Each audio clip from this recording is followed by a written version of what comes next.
She would be a damn fine Any opinion about the management? I don't always agree with Dr. Swansea's reserve, but I must be running during this crisis. Ah yes, the bird.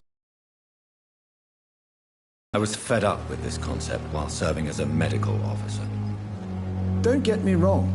Swansea's a good administrator. I just wish he would get out of his office now and again.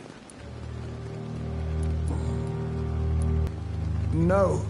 We must keep on healing all those poor souls. We are the last rampart before chaos. Once more unto the breach.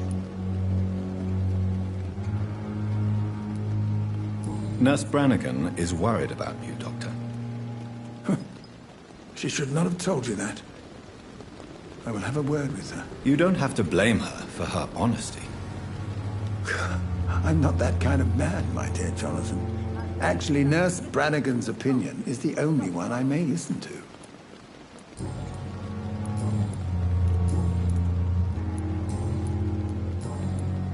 Goodbye, Dr. Tibbets.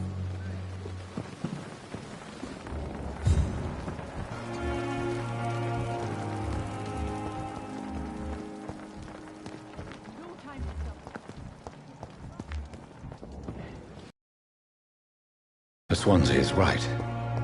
This place seems perfect to conduct my research. Fear and disgust on every street corner. Good evening, miss. I'm Dr. Reed, the new surgeon at the Pembroke Hospital. And who are you? Your name has no meaning to me, mortal. You're nothing but dust blown by the winds of eternity. I beg your pardon? What are you begging for, mortal? My clemency? Well, tonight maybe I'm inclined to mercy. You'll never forget the night you met Thelma You? Well, Dr. Reed, if you must know, I'm a vampire. And why do you believe you're a vampire? I don't need to believe anything. It is what I am. It is what I feel within this hollow shell of flesh. Please, describe to me how you feel. What is it like to be a vampire? I can hear my body crumble from the inside as my flesh cracks and fades. I sense the last pulse of postulant blood within my drying veins. I need new blood. I see. Have you ever heard of Cotard syndrome, Miss Howcroft? Never. It's a mental illness discovered by a French neurologist named Jules Cotard. The affected patients are delusional. They believe that they are putrefying, that they are dead, a ghost or a ghoul, or in your case, a vampire. Delusional, you say? Oh, sad and petty mortal. You can't even begin to understand the concept of immortality. And you think it is I who am delusional. I'm assuming you must be a patient here. Am I right, Miss Howcroft? It's only a cover. To hide from my enemies. As a woman, a spirit, fog, or bat. Who are these enemies you mentioned? Can you describe them? I cannot say for sure. But I sense their eyes on me from nearby. I feel them watching me every time I... The staff here, they're here to help you, to care for you. I'm not speaking of the doctors in white.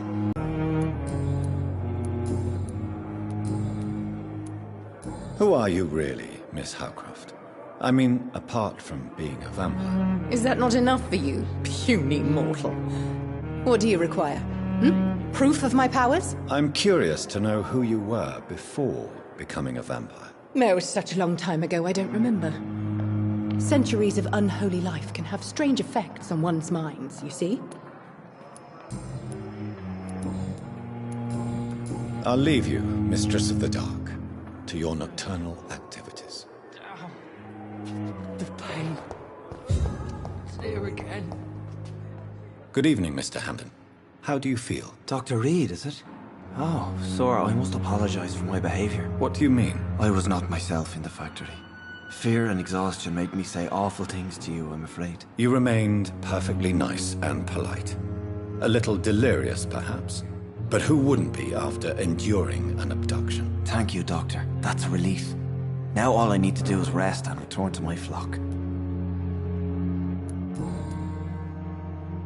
How did you end up in